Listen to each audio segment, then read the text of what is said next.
Good morning, everyone, and welcome to the Maryland Jockey Club at Laurel Park for a Saturday Stakes edition of Today at the Races. I'm Dan Ullman, along with the Equibase ace, Keith Fustel. It is Laurel Fall Turf Festival Day. Yeah. 3 stakes races, each worth $100,000, all on the turf. The weather has certainly cooperated. You couldn't have dialed up a better day. This is absolutely gorgeous out here. Please come out and join us for some live racing action. We've got some defending champs. We've got some full siblings facing each other today. We've got a lot of good things going on in this Laurel Park card. It's tough. It's a very tricky card. We're going to try to help you get through it. Callie and Mackenzie as well in the afternoon. But And the red-hot Dave Rodman, of course. the Rod Dog is on a roll. He and Willard are just, they're carrying the press box right now. Now they'll be replacing us soon. That's, hey, time for a change, I guess. Two good-looking guys, and they can take over. Yeah, they are quite the individuals. Yeah, you got it. Speaking of good looking, our weather conditions today are perfect. The main track is fast, the turf course is firm. It is another beautiful day here at Laurel Park. The temperature 75 degrees. First post time 12:10 p.m. We've got a lot of great events coming up that's true, right yeah. here at Laurel Park, including Cigars on the Rail. This is a new event at Laurel. I believe it's coming up on the 20th. There it is. Saturday between noon and 5. You get cigars, you get all kinds of food and drink options. Scan that QR code for details or tickets. Learn more at laurelpark.com. Are you a big cigar guy? I am not, but I don't mind being around a little bit. Some guys. Part of the course racetrack stuff. lore. Yeah, in the racetrack lore. Yeah, you used to really see it in the olden days, back in the days when I was kind of a tag along with Dad. Dad would fire up a stogie every once in a while, but yeah.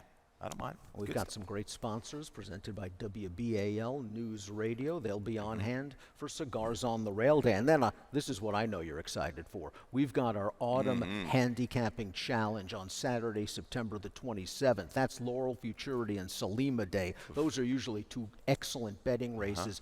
$500 buy-in, $250 entry fee, $250 live bankroll, cash prizes, an opportunity to qualify for the Breeders' Cup Betting Challenge, a full in there. That's something like a $10,000 value, and 2 prize packs for the National Handicapping Challenge. We had a great time during our spring handicapping challenge. So either come on out, you can play here at Laurel Park, you can play online. Learn more at laurelpark.com. Plenty of options. Time to step up that $500 buy-in, put it to good use. Let's start things off with race number 1 on a beautiful Saturday at Laurel Park. We're going 5.5 furlongs on the Kelso Turf Course. This race is for maiden fillies and mares 3 and up. The claiming price 25 down to 20. Maryland breds can run for 30. Take out the 3 Lads First Love. Take out the main track only, the number 9 Nicked Witness. This is the first leg and the first of 2 value pick 5 wagers. We call it the value pick 5 because it's the best value in racing. A low 12% takeout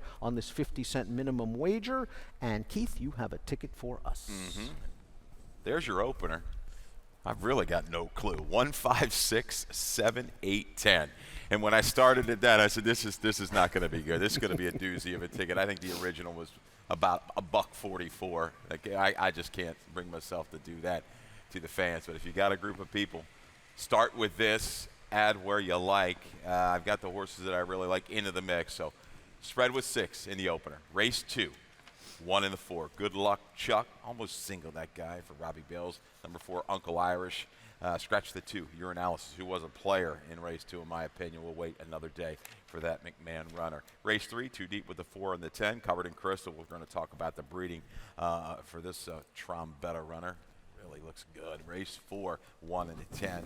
And then wrap it up. There's a single. You're going to need Mo Missile to get it done off of a pretty impressive debut at the Big T. $24 ticket. $24 ticket, 12% low takeout, 50-cent minimum play for your early value pick 5. Let's start things off with my top pick in here. It's a horse that you use in the pick 5, but not in your top 4 selections. That's Ballycurran going out for trainer Henry Walters. We do have a positive trainer stat for this barn. When Henry brings these horses back in 2 weeks or less, 7 for the last 26, 27%, a $3.34 ROI.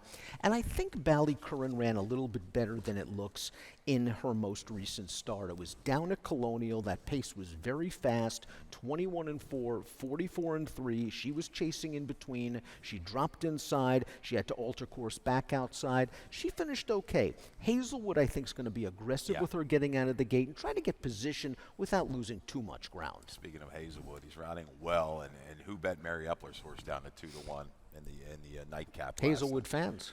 The Hazelwood fans, there are plenty right now. Yeah, Ballycurran is interesting. He'll have a chance to spy. There's some speed to the inside. I think in Need a Miracle.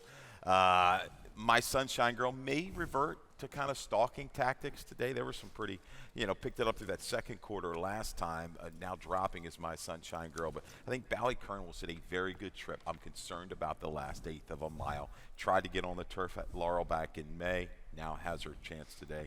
This Daughter of Divining Rod. It'll be a shorter price, 3-1 on the line. I can see that. Not because it's easy. First-time starter for Robbie Bales. I'm going to take a shot. This hasn't been his forte. Firsters on the turf over the last few years. But of the horses that I've raced, I'm not thoroughly impressed. I see hard spun on the top side, a sire that can get you, a horse to run on any kind of surface. Bottom side, Love's Legend. 1 for 19 on the turf, but 9 for 19 in the money. You've got some family here. Even Spartianos deeper down in the family. A sneaky little work on the grass back in July. Now, got the distance kind of pumped into it there with the three-quarter work in 17. I don't know what we're going to get, but I'm going to tab the total a little bit. Robbie's been doing well, and you can't kind of go wrong right now with Geron Bobosa. So there's some things to like for this newcomer, the 7, and not because it's easy. The number 1, Frappert, returns off of a lengthy layoff. Maybe she just needed some time to grow up. When she weighed in the paddock last year, she was over 1,200 pounds. She acted up a little bit behind the gate, and then she got wired in a race where she had some trouble. She's going to have to deal with the layoff, but she seems very well entered at this class level. Breaking from the inside post, somewhat of a concern, but if Toledo can just get her to relax and maybe wheel to the outside, she'll kick late for Katie Voss. My comment there, I went back and read what we wrote. Swung 6 wide with some steam into the lane. So had to do some work to get there after that, awkward beginning, a little steady. Might have just taken a little juice out of that last 3/16 of a mile, that run, but could be impactful today against this group, needing possibly a little bit of a setup. Toledo from the rail trying to get good position early. I'm going to toss that one in. Persian. Yes. Video Spotlight. This is a horse we have on our horses to watch on our handicapping guide. Now, we both prefer Persian, I believe, on the main track. But I'm going to bring attention to this trouble trip November the 3rd. Well, she was tracking in a very nice spot in the pocket, and here she's just stuck behind a dullard and is completely shuffled back to last on the rail, turning for home. It's almost an impossible task for Persian to win this race from this position, but she never gives up. She splits horses here. She comes with a good run to finish 4th, and just look how live that race was. The first 3 finishers all came back to win her very next start. So Persian now, as a 3-year-old, is going to get Lasix for the first time. She will have to deal with a layoff. She will have to deal with switching to turf, but this horse showed ability last year. They liked her enough to run her in the Maryland Million Lassie as a second-time maiden. I respect Linda Albert. I won't be surprised if Persian runs well here. Something tells me maybe she'll be slightly better on the dirt, but Linda Albert knows what she's doing. Going to need the power of Blofeld to take over. His runners can kind of go on any surface. Bottom side, you had to dig. It's hard to find a whole lot of turf. But you talk about that race, November the 3rd, super productive. I think there was a total of 4 next out winners when it was all said and done. My Sunshine Girl, we mentioned, could be a pace factor in this race. Went up to set the pace and had to go quick second quarter at Colonial last time out. She was in against a good field. Laurel, Yo Adrian, of course, came back to win. I think that horse has some potential to be nice down the road. So My Sunshine Girl, dropping with speed. It's usually a nice angle in maiden races. Toss in the 6th. Katie Voss with 2 runners in here. Here's the first-time starter with Torrealba by Mr. Speaker. Okay. Half to a 5-time turf winner, stakes place type Tiz a runner.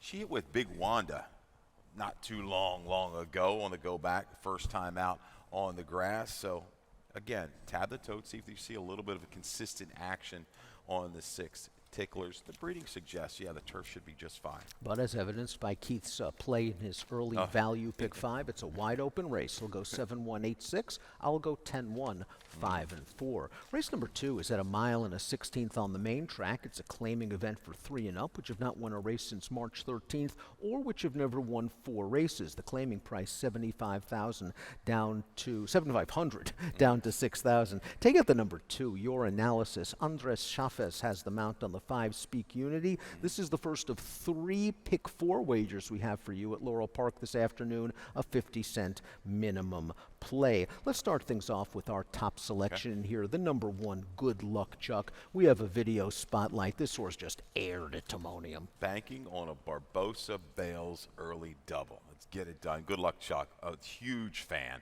57 starts, 13 wins. You know, I expected this horse to kind of go early at Timonium. Aurora had other thoughts. He took back and got this guy to rate. The 9-year-old settled and just blew their doors off. 3 wide, going past the 3/8 pole, opens up 8, then 10 and change at the wire. Good luck, Chuck. Condition nickel, working back up to the condition 75. This is a guy that's handled a lot of different racetracks, a lot of different surfaces, wet, fast, doesn't matter. I think he can kind of sits the trip. Running River, the 3 going to go, is fresh. Uncle Irish likes to be forward. I think he can go spy those 2 and go by. 9-year-old, got to love it. And he loves Timonium. I mean, he always does. seems to show up in each and every year there. But as you mentioned, he runs well over a variety of surfaces. And when you just look back at his Buyer's speed figures over fast dirt tracks, recently at 75, 72, 79, 72, the Buyer par for this level is 67. Good luck, Chuck just fits this race like a glove. And I think breaking from the inside post, he doesn't have to be far back. I think he'll tuck in right behind the leaders. Maybe Running River is the horse that makes the lead in this race. And Good Luck Chuck should be tough, the 6-5 morning line favorite. Let's talk a little bit about Uncle Irish, the number 4. This is another horse that has shown some speed and ability in the past, and Jamie Ness won 2 races yesterday. Yeah, it comes out of a field, huge, gaudy field. 14 runners at Parks on the mud, went to the front, just couldn't hold on very late. He's going to give you a fight. He likes to mix it up, and I think he's going to make that early move, say 3/8 pole, spy Running River, who, again, is fresh, going here for Sammy Davis. I think will try to do his best work on the front end. If Uncle Irish inherits an early and can relax, it could be over. I'm going to try to get a little bit of a nutty horse into the number. That's the 5 Speak Unity, who was just run off the track by Good Luck Chuck last time out. But did he really have to like his last 2 races at Timonium over that bull ring? And did he really have to like those last 2 the 2 races before that over the hurdles? And then they had run him on synthetic. Some of his dirt races are actually pretty good with an 80 Buyer speed figure top. If this pace gets hot, maybe Andres Chavez can have this guy running late at a pretty big price. Yep. Got it. All right. And Running River, a little bit off of a layoff. Do you think we see fresh speed? He hasn't run in about 200 days. Yeah, no, but when he's right, he is very, very fast. And he's run some big races over this track. 1-turn mile. Again, I think he pops the latches and is ready to go here for Sammy Davis. Protected, off of the break, not in for the tag.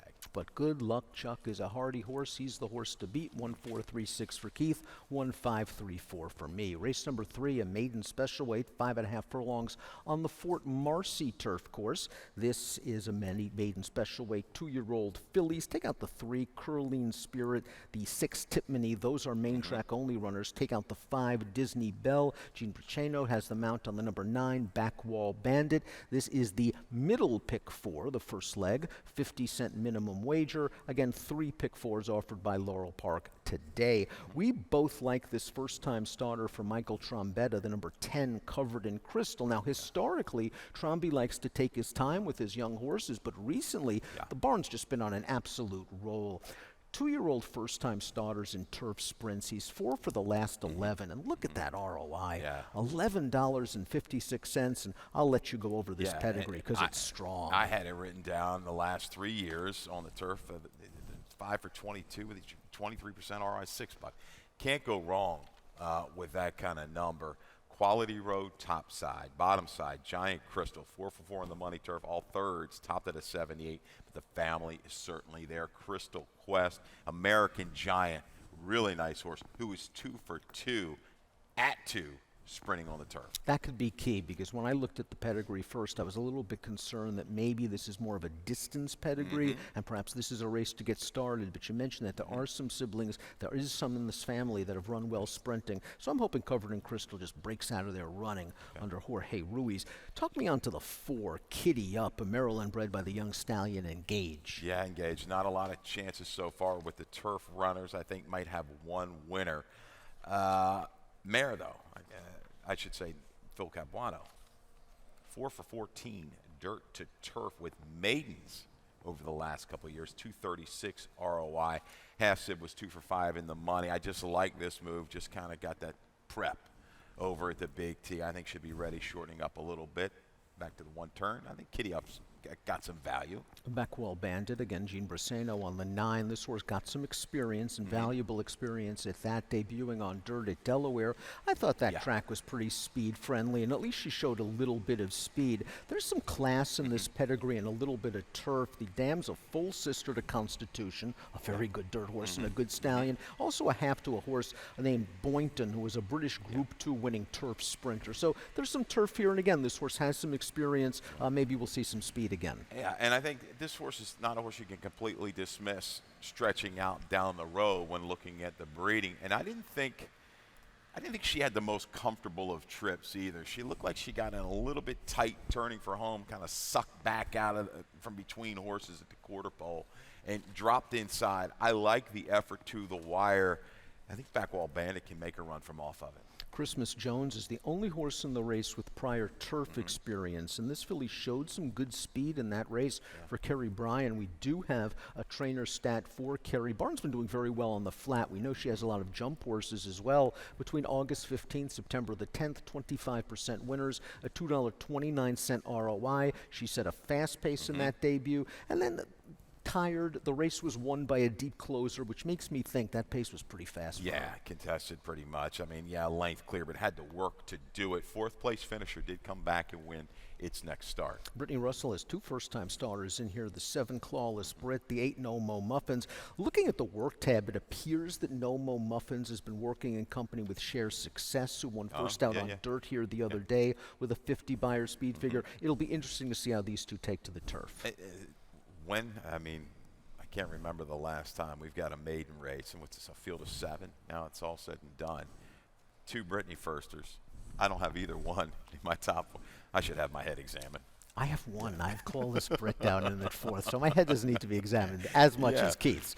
We're both going to go with Michael Trombetta. The barn's been going well. We'll see what we get from Covered in Crystal. 10-4-9-1 for Keith. 10-9-2-7 for me in race number 3. Real quick yes, on sir. that one speedy trial, the Hammy Smith horse. Don't dismiss. You got Yetz at Hazelwood. Top side, 'tis the law, 17% with the turf sprinters and the first-time starters. So, it might be a little bit angle. There's some other stuff we could talk about. Maybe the girls talk about it later. And I like that Hammy's been giving this horse 3 5-furlong workouts. Looks like this horse should really be legged up to go for the career debut. Race number 4 now, mile and a 16th on the turf. 3-year-olds and up, which have started for a claiming price of 16 or less, and which have never won 2, or the claiming 16 to 12.5, and which have never won 2. Let's take out those also eligibles, the 11 through the 13. This is the first leg of our 20-cent Chesapeake Pick 6 jackpot wager. If you pick the first place finisher in each of the last 6 races, and you're lucky enough to be the only one, you take down the whole pool. That's the jackpot super high 5. But this is our Chesapeake Pick 6 carryover, $3,246, and it will continue to grow unless some lucky player hits it today. Let's start off with the number 10, Bourbon Outlaw. Keith, this is your top selection. This horse ran really well last time out at Colonial. I thought the pace was there, but he had to swing very wide into the stretch and kicked on after swapping leads a couple times. Yeah, that's the key. Contested pace, got it done. Will he kind of get that flow going wide? I think it's, 3rd time in a Farrier barn. I think you can kind of count on him. Consistent run. Mr. Mendelsloot could be a little bit sharp. Tyson's delivery would be interesting to see what kind of tactics they take. I do go for a little bit of value. Don't completely leave out the one here. Oh, what a night for Suzanne Satenius. We've talked about it, kind of an underrated trainer, in my opinion. Doesn't have slew of horses, but does very good work. The barn is going great guns right now. 10 post to the inside out of an amateur rider's race to break the maiden for 10. You're like, 55 buyer, it's just not a whole lot. I think there's some improvement in store. I'm a little skeptical of Regalo Perfetto. You look at that last race, 67 kind of jumps out at you, but it's a horse that broke its maiden for 16. I don't know if he's got a huge edge, but I like this move inside to Torrealba, keying up against the right kind of horses as well.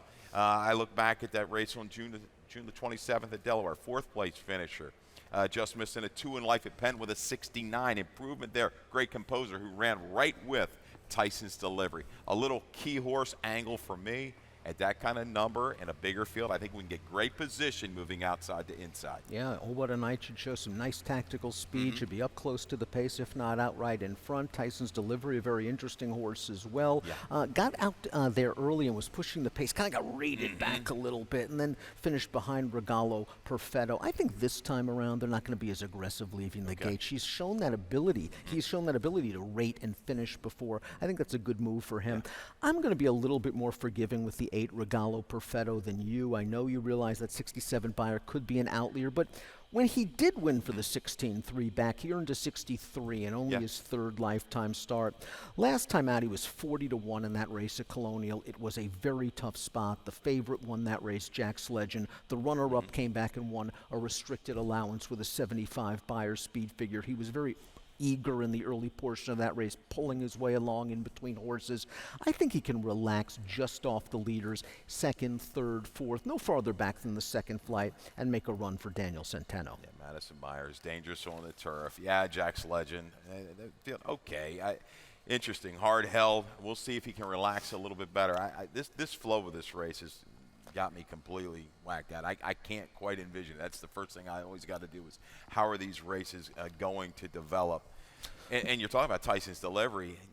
I could possibly maybe see Caramanos not being aggressive, but he might naturally go there, try to make that move into that 3rd quarter, which was pretty brisk at Kelowna, just to fade a little bit. So opening quarter of a mile. Interesting to me to see how this race unfolds then into the backstretch. I think Mr. Mendelsloh will try to make the lead, stretching out off those races at Timonium. This horse has at least shown some speed in the past. Regalo Perfetto close. Oh, What a Night. What about Brewmaster? You've got this horse somewhere in there. Brewmaster 30-1. No. Brewmaster, let's talk a little bit about this horse. He's by Holy Boss. It's in Suzanne Stettinius' first-time runner, and that's why I wanted to talk about this one, because Suzanne has a tendency to move these horses up when they switch to turf. Yeah, and Half to Artful Splatter. Yes. Pretty good horse in her own right. That could handle either surface. Again, barn change, watch that. And that one could be a much higher price than the other horse that I like from the rail. Oh, What a Night. So tough race 4. I got to go for a little bit more value. Regalo Perfetto, morning line 5-2. Yeah, I don't think I'd take anything less than that. That's fair. You're getting a really nice price on your top pick. Oh, What a Night, who won that amateur race last time and draws well. 110, 3, and 8 for Keith. 8, 3, 10, and 2 for me in race number 4. 4 down, 5 to go. We'll take a little bit of a break. When we return, it's time for the late value pick 5, and our colleague Mackenzie Pfeiffer will have a ticket for you.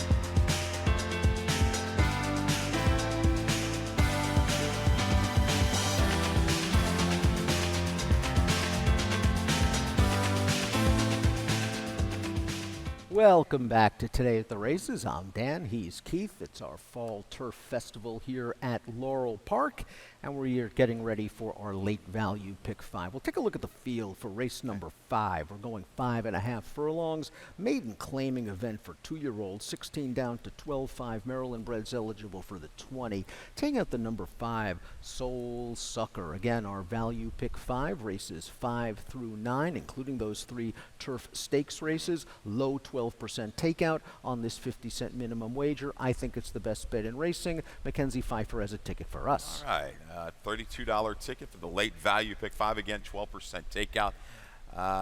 Going too deep in race number 5. Tricky little race here. The maidens 5.5 with the 1 in honor of Jeff Centano on that one in the 10. My top selection, Mo Missile for Anthony Ferrier. A little spread here in race number 6. Kicks off our stakes action on this beautiful, beautiful Saturday afternoon at Laurel Park. 4, 5, 7, and 10. Life, Love, and Laughter. Video spotlight right there. Ala Brave, 7. Tupi, the favorite, I think, is going to be a short price for Graham Motion. And the 10, Aneda, should offer value for Bernie Dunham. Race 7 is their single. The 6, No Show, Sammy Joe. Race 8, another tough race. 3, 4, 7, and 10, Mischievous Angel. Live High, Live Low for George Weaver. Fierce and Strong offers value, along with the 10. Had to Have Him. Different horse since being gelded. She'll complete this late value pick 5 with the 2 and the 7, Strategist and Lucked In, looking for that pace to develop to close in for Katie Voss. $32 ticket, late value pick 5. Again, 12% low takeout. Let's start things off with your top selection in the 5th. That's Mo Missile, who made the debut out at Timonium, and that day got wired by a more experienced horse. You have to think that Mo Missile is going to do better with that experience, and let's take a look at Mo Missile's one race. Yeah, had to chase Feels So Right all the way around the racetrack. That was Hammy Smith, and ran a lights out that particular afternoon, but was able to get early position down to the inside of the route. Chase. Gamely to comment when beaten 5s. Visually to us, we thought this horse kept on quite well, just ran into a little bit of a buzzsaw. We ended up clocking this race a couple different times because the final time was equal to open starter types. Ooh. That brought a call from Andy Byer, and Andy was like, hey, can you kind of go through and check this again? We checked it once, we checked it twice, we went back, checked the other race. So I'm going with that angle. We've got a 40 Byer. I think at 5.5, getting this outer draw, some speed to the inside, let's kind of stalk and move into it. I'm going to take a chance with a first-time starter, the number 8 Golden Sand. This horse only sold for $1,000 as a yearling. I wish there was a little bit more black type in this female family. When you go way back, there are a lot of turf influences as well, but there are a couple of angles that I'm going for. One is this trainer stat for trainer Claudio Gonzalez with 2-year-old first-time starters in dirt sprints, 9 for the last 39 with a positive ROI. Yeds at Hazelwood had the choice of a couple of horses in here, My Boy Bud and Golden Sand. Hazelwood goes to Golden Sand. So I think the money, the early money, probably tells the tale with this horse. Yeah, you'll see it. That usually does happen with this Claudio's first. The money will show up and it'll stay around. I've got a half sibling, Bubba 76, my comment, showed a turn of foot at least. So you may get that. I thought the 1 in honor of Jeff was really good in Timonium in debut. Johnny Lies got it done, but got the prep, inside speed. Today, I think takes him a long way at the 5.5, second out for Jerry Robb. And Jerry Robb debuted Blind Love, a 2-year-old at Timonium, had a second start here at Laurel, and Blind Love won at $11. So in honor of Jeff, she's going to try to repeat that pattern here. What about Stormy Brew, the number 6? First-time starter by Uncle Lino. Yeah, that stallion does really well. Yeah, it does very well. 17% overall with the first-time starters. Has done a little bit better with the 3-year-olds and up versions, not as quite as much with his, but can get your runner to win early. Mare has had 2 foals. None of them hit the board first time out, but I see Rising Sun. You got a couple in here. Pay attention.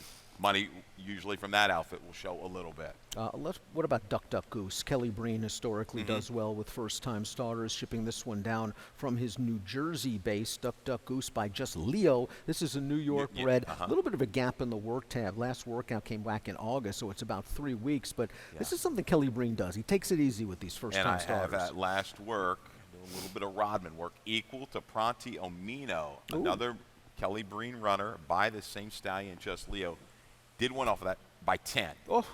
Okay, so again, Duck Duck Deuce will be in the mix for me for Breen. Something to consider. With speed, went right to the front and absolutely whistled. But Mo Missile has experience, comes out of a fast race. That was a 2-turn race. Should have plenty of fitness for the second-time start. That's your top pick, 10-1-4-7. I'll see if Golden Sand takes some money and runs well for Claudio and Hazelwood. 8-6-1-10 for me in race number 5, the kickoff leg of our late value pick 5 with a 12% takeout rate, one of the best bets in the business. Let's start the stakes action on Turf Festival Saturday. Race number 6 is the Sensible Lady Turf Dash. $100,000 is the purse. Take out the 2 discreet ops, the 3 Fiona's Magic, the 9 Queen of the Mud, the 13 Riley's Redemption. We have a defending champion in here in the number 6 Loon Cry. This is the first leg of our final 50-cent pick 4 of the afternoon. Races 6 through 9, 3 stakes races in the pick 4.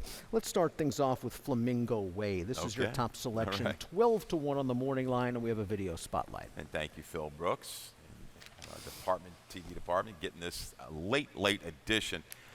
I just don't know how good this filly is. She's outrunner breeding for sure when looking at everything, and I thought this turf debut was really good. Dan, she got off a little slow as well, made a couple different moves up the contention, had to tap the brakes ever so slightly in that first eighth of a mile, but regroup. I love the finish here. She really kicks home strongly. It was a nice ride for Andy Hernandez, who stayed very patient, wanted to save the ground, hoped the seam would open up on the inside. It did. Flamingo really blasted on home in the turf debut. That was a nice performance. Shows that this horse could just be a new runner on turf. And again, keying up horses, mischievous. What's the name of that horse that got it? That was in there. I think it was a Ness horse was in there that keys up. Was Maserati, some other horses, Shoshana in there. Field is okay. That was a 2 other than we're definitely stepping up. But again, you've got a filly here that's 4 for 8 lifetime, 2 seconds in a third, second off the break, second in the barn. I think goes up. Look at the works leading into it. She is in top form. I'm not going to let her get away at double digits. Very interesting price play. Tupi's going to be a much shorter price, deservedly so. I think she's the horse to beat on paper. She's getting class relief. She is a grade 3 winner already, and last time out she was just in too tough. Future is now one of the best female turf sprinters in the country. She came back to win out of that race to win the Smart and Fancy at Saratoga with a 99 Beyer speed figure. Tupi pushed the pace early, was kind of outrun back into the pocket, and then flattened out. I watched her breeze on Graham Motion's website. Looked pretty good. I think she's going to be up close to the pace, turning into the stretch, likely to track the AE Twirling Beauty, who gets into this race. Who could bring a ton of speed into the equation. Twirling Candies, first-time turf. They can handle anything.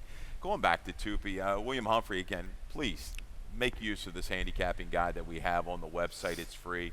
William Humphrey brings a lot of information. He was talking about some of the Grand Motion runners. Twirling Beauty does show some speed. Humphrey does a great job. Check it out, laurelpark.com/picks. Open up your program, scan the QR code, get it on your phone. Life, Love, and Laughter is a horse that might benefit a little bit if there is some pace. It is a Michael Trombetta situation. We have a video spotlight for Life, Love, and Laughter, who is in career form. Route, sprint, it doesn't really matter for Life, Love, and Laughter. This is a good group, but the form that she holds right now, she's there, and she's adjustable, it seems like now, to the flow. They weren't going super fast in this particular race. She goes up and makes that run in between horses to gain command. Edges clear late, holding firm at the wire, then goes to Colonial, routing. I think she won't be as close as she was on that June 21st race, but I think the form that she brings, she can settle and maybe make a run along with a horse like Loon Cry. Let's go to the stat here first for Mike Trombetta. Last out winners returning on turf, 7 for the last 18, all since Life, Love, and Laughter's last start. 39% to 238 ROI. Life, Love, and Laughter seeking her 4th consecutive win, and maybe a playable price if the fans really gravitate towards Tupi. Yeah, I think Tupi is going to be under that 2 to 1. And if she's above it, I think you're going to must be a little bit dead, but your reports are she's doing fine, and now that her job was going to be, I thought, a little bit easier, Tupi, without this Twirling Beauty now in, makes it really interesting for this run through the first 3/8 of a mile, because Sally's Gold is going to bring some speed to the equation as well. Tavion Toledo will be aboard Sally's Gold. The presence of Twirling Beauty, I think, enhances the chances of our defending champion, the number 6 Loon Cry, coming down from New York for Miguel Clement. Won this race last year from off the pace. I think she's going to get a good race flow. She, like Tupi, coming back from Woodbine. Again, it was a tough race at Woodbine. The 3rd place finisher from that race came back and placed in the Smart and Fancy up at Saratoga with a 94 Beyer. So I don't know. I think that Loon Cry is going to get a setup. She's going to be kicking late. And at that morning line, boy, we know she likes this course.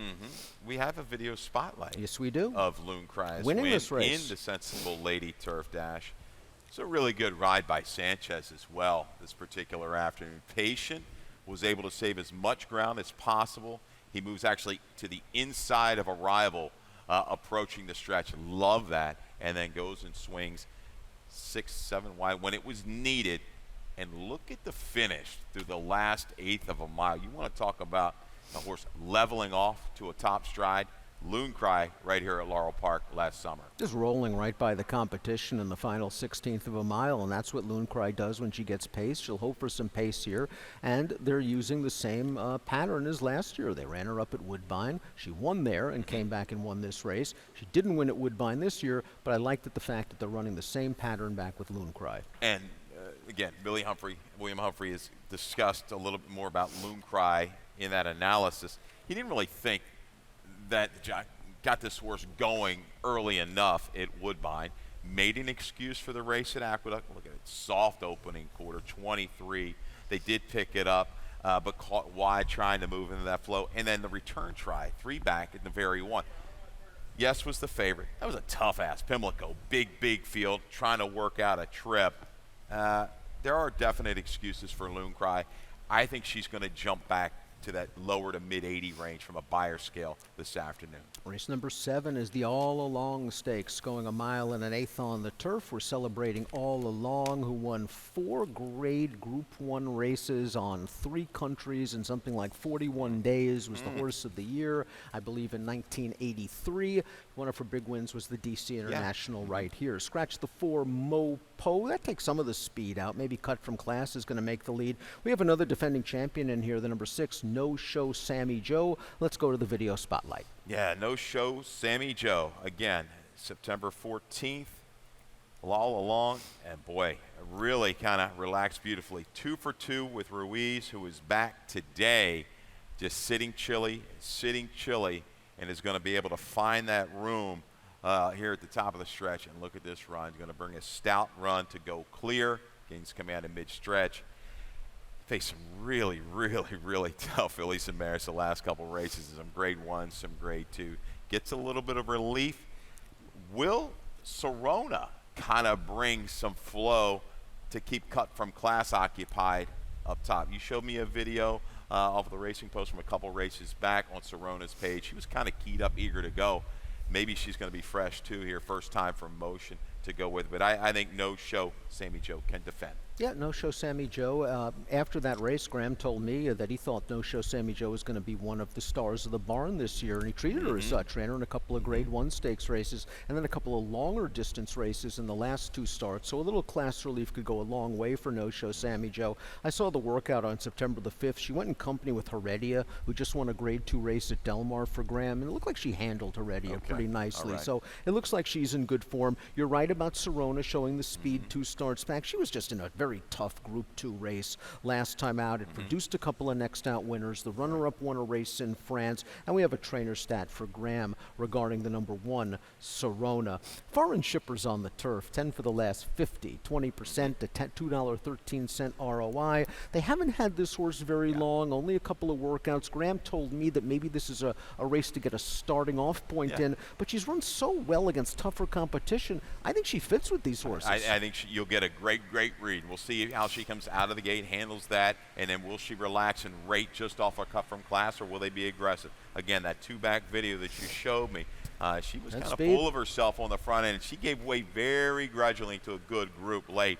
1 1/8 miles, is it just a touch too much? We're going to find out. This is a good test here for Serona. You got Venomous Vixen in the mix. Third off the layoff, making the stakes debut for Brittany Russell. Again, might need a little bit more flow. Has to step it up if she's going to topple a couple of these. Katie's done a nice job with the 2 Cut from Class, and the Scratch of Mopo I think really helps her out, because this time I think Toledo's just going to put her in the front, and we'll just see how good she is. She's facing very tough competition, but she's run some big races at big prices in the past. Cut from Class, the 2 should show some speed. But No Show Sammy Joe, we're looking for a repeat performance in the All Along. 6153 for Keith, 6123 for me. Race number 8 is the Laurel Dash. We didn't run the Dash in 2024. 4, but the 2023 winner is back. That's the 6-4 Harp. Take out the 2 Swill. Take out the 5 Worcester. 4 Harp's older brother is in this race. That's the number 11 Smooth B, adding an intriguing storyline. The scratch of Swill allows 4 Harp to get to the front, but I want to start things off with your top pick. We're big fans of Had to Have Him. The Salzmans gelded this horse over the winter. He came back. He looked awesome when he won on dirt that day. He knocked our socks off, and since then, he continues to run well on turf. He does. And we're going to show you the video spotlight again from the 21st of June over this course. The Benz Cat at 3/4 of a mile. It wasn't the easiest of trips. You see, and this guy sometimes is his own worst enemy before the race. A little unruly, a little reluctant to load. This particular day, he kind of pulled his way forward, has to navigate through traffic, and does continue on willingly. I was all over this guy at almost 9-1. Last race at Kelowna was very good. But let's look at this effort and look at this little bit of traffic in the stretch. Yeah, he's just going to get into a little bit of a box, doesn't he? And then he still fires home with a good performance. He's just a horse right now that is feeling great. He came out of this race and he ran big again against Whitty, just a nice horse at Colonial. But you're going to see he's over and behind horses, and he's running, but there's really nowhere for him to go. It was a good, solid finish off of a good dirt return, followed by another good turf race. And he's a horse that might be a really playable price here. Yeah, 92 on the line. This is a race where you hate to take anything less than that on a horse. It's that competitive. Great job, Eleanor and the whole crew, for putting this field together. Your top selection, I know I'm tough on George Weaver, the stats, but I went back and kind of looked. He's second-time gelding, so another horse off of a recent gelding angle who's running quite well. I'll let you talk about it because these fields that he's faced, especially a two-back try, really, really good. Oh, certainly good. The two-back try at Gulfstream, but even going 3 starts back, sprinting in New York, a second-level allowance race, a race where it didn't break great, but was rallied strongly to make the lead and got kicked down late going 6 furlongs. They gelded him over the winter. He came back and got a really nice confidence booster. It was a weaker field. He was able to control a slow pace, but he always had plenty left in the tank to hold them off, and we do have a George Weaver stat to show. Second after layoffs between 180 and 365 days, 4 for the last 14, 29%, a 267 ROI.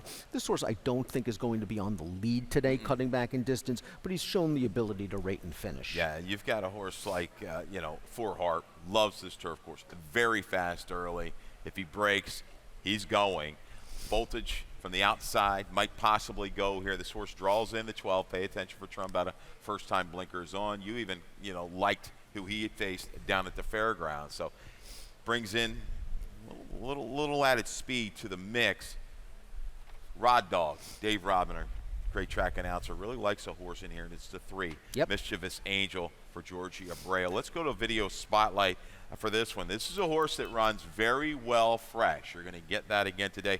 April 19th, 25 at Laurel, going a mile in the Henry S. Clark into the first turn, a little steady, a little flowed out, but is able to recover. He did recover, and he ran very well. And I've talked to Jorge Abreu leading up to today's race, and he just thought that maybe the mile was also a little bit far for him. It certainly didn't help that he got into trouble, but here you're going to see Mischievous Angel make a very strong move and is actually going to poke ahead in front in mid-stretch, and then won't be able to get it done against Signator, who comes and gets him from the back of the pack. So maybe a little bit of an early bid as well, and maybe the distance a little bit too far. Last time out, just got wired by a very sharp horse. Just look at the horse that beat him. Came back to win the Troy with a 105 Beyer speed figure. There wasn't flow for Mischievous Angel, and Abreu does well when giving horses breaks like this. First after layoffs between 2 and 4 months, 29% winners, 239 ROI. You have to respect this horse in this spot, and you have to respect 4 Harp's speed and ability to win over this surface. Not only did he win the Dash in 2023,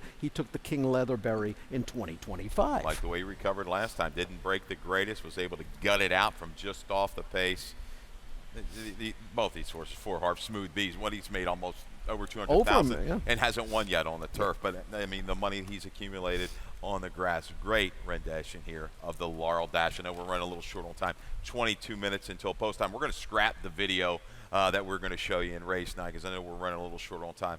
My top selection, Lucked In for Katie Voss. I think we're going to need some flow, some pace to heat up. Let's look at this field. Interesting that Toledo had a choice in this race on Strategist, who was an impressive winner the other day, and Lucked In, lands on Lucked In. Lucked In is your top selection in this 7/8 of a mile claiming race. It's a now winners at 2 Life. Talk a little bit more about Lucked In.